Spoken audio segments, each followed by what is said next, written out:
welcome to Byte-Sized Tech.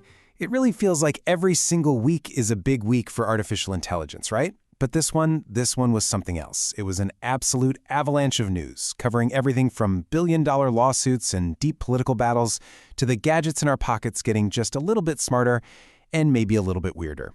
Okay, let's dive into all of it.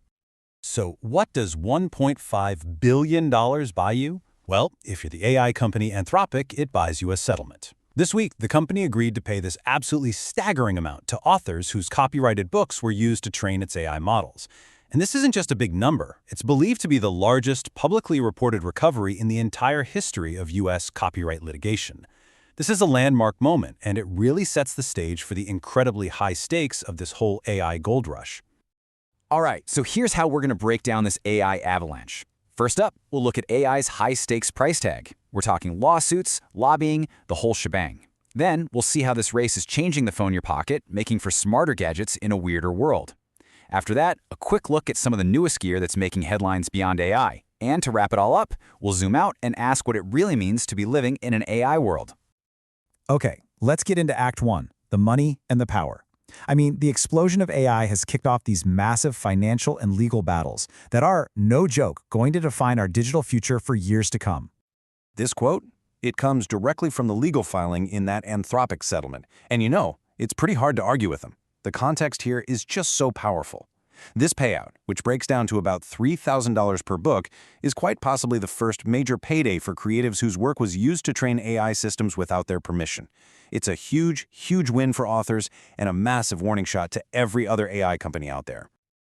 And as you can see from this timeline, this was not some overnight victory. The whole legal saga kicked off back in August 2024, with authors accusing Anthropic of basically building its business on stolen books. A really key moment came this summer, when a judge ruled that, okay, while training on legally bought books might be fair use, Anthropic had to face trial for allegedly using pirated book libraries. That led to class action status in July, and then finally, this month, the stunning $1.5 billion terms were revealed. Wow. Anthropic isn't the only one feeling the financial heat, not by a long shot.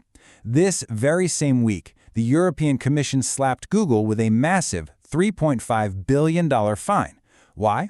For abusing its dominant position in advertising technology. This just goes to show how high the financial stakes are getting. We are talking about sums of money the size of a small country's GDP being levied against these companies as regulators really try to rein them in. But here's the twist. While Google is getting hammered over in Europe, it scored a major victory back here at home. A U.S. judge ruled that Google can keep paying Apple tens of billions of dollars a year to be the default search engine in Safari. The judge argued that banning the payments would have crippling downstream effects on innovators like Apple, one of the world's richest companies. So, what's the takeaway here? This ruling actually strengthens what is arguably Silicon Valley's most powerful alliance. And this brings us right to the deep political divide over AI. It's fascinating. At a White House dinner, you had tech CEOs praising the administration, with one calling AI a uniquely American phenomenon that can promote our values. Okay, but at the same time, over at the influential National Conservatism Conference, the rhetoric was, let's just say, different. Speakers were calling big tech a threat to Western civilization and saying AI developers are apostates, waging a holy war against our species.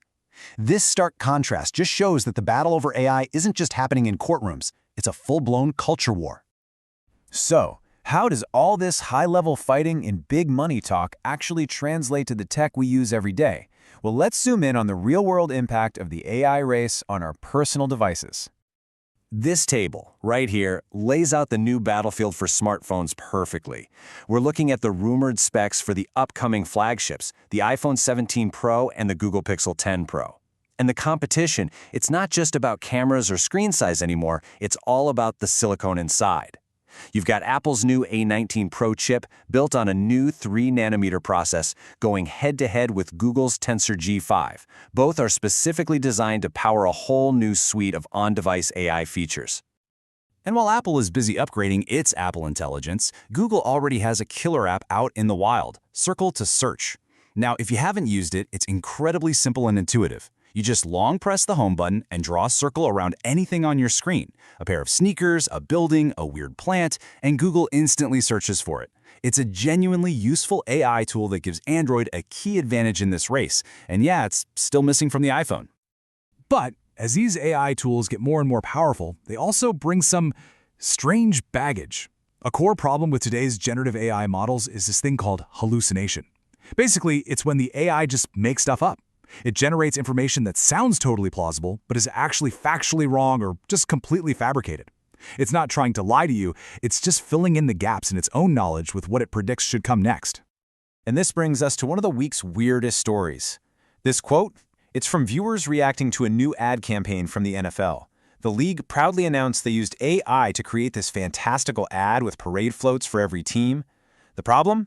Some of the visuals, like this singing baby in Raiders gear, were just deeply unsettling. A perfect example of AI creating something that's just off. It's a little glimpse into a world where reality and what AI cooks up are getting harder and harder to tell apart. Now, while AI totally dominated the conversation, it wasn't the only story this week. Let's shift gears for a quick, rapid-fire look at some of the other notable hardware that made headlines. First up, for all you audiophiles out there, Bose dropped its new flagship Quiet Comfort Ultra headphones. The key upgrades here? Long-awaited USB-C audio support, even better adaptive noise cancellation, and a new cinema mode for more immersive sound. They also improved the on-head detection and bumped up the battery life. All this comes in at a price of $449. Now, for a slightly different price point, this is the cost of the new Hasselblad X2D II100C medium format camera. And yes, you're seeing that right. That's nearly $7,500, and that's just for the camera body. So why on earth would anyone spend that much? A reviewer captured its appeal perfectly with this quote.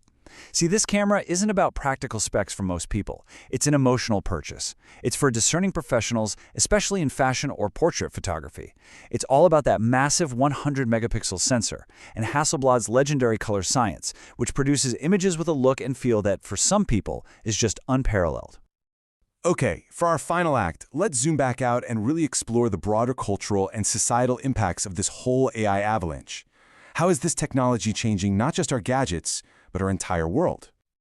Let's start with a concept that's kind of moving from the realm of conspiracy theory to, well, reality, the dead internet theory. The idea is that the internet is getting more and more filled with AI-generated content, posts, comments, articles, memes, all curated by algorithms. The result? We're interacting less with real people and more with a synthetic, machine-driven reflection of humanity. And with the rise of AI-generated everything, this theory is starting to feel a little too real. Of course, the most immediate fear for a lot of people is about their jobs. And look, it's a valid concern.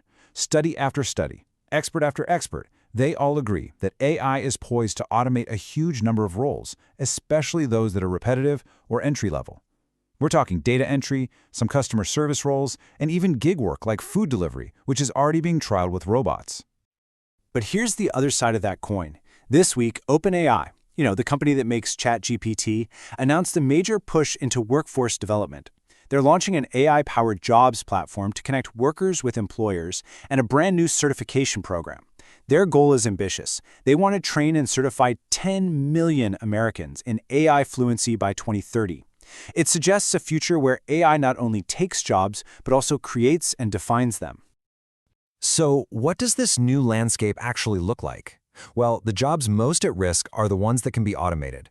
So what makes a job AI-proof? The key seems to be uniquely human skills. We're talking roles that require deep empathy, like a therapist or a nurse. Roles that demand complex critical thinking and relationship building, like a strategic salesperson. And roles that require physical skill and problem-solving, like a plumber. And AI can't comfort a patient, build a relationship of trust, or, fix your leaky pipe. And this brings us to our final, lingering question. This week has shown us a future where AI can write billion-dollar checks, shape political debate, power our devices, and even create our entertainment. As we wade deeper and deeper into this new reality, as bots write our social media posts and AIs do our research for us, it really forces us to ask, what part of the internet, and maybe our world, is still truly human? That's all for this explainer. It's a complex and fast-moving world, and we'll be here to break it down for you next time. If you enjoyed the episode, please like, comment, share, and subscribe.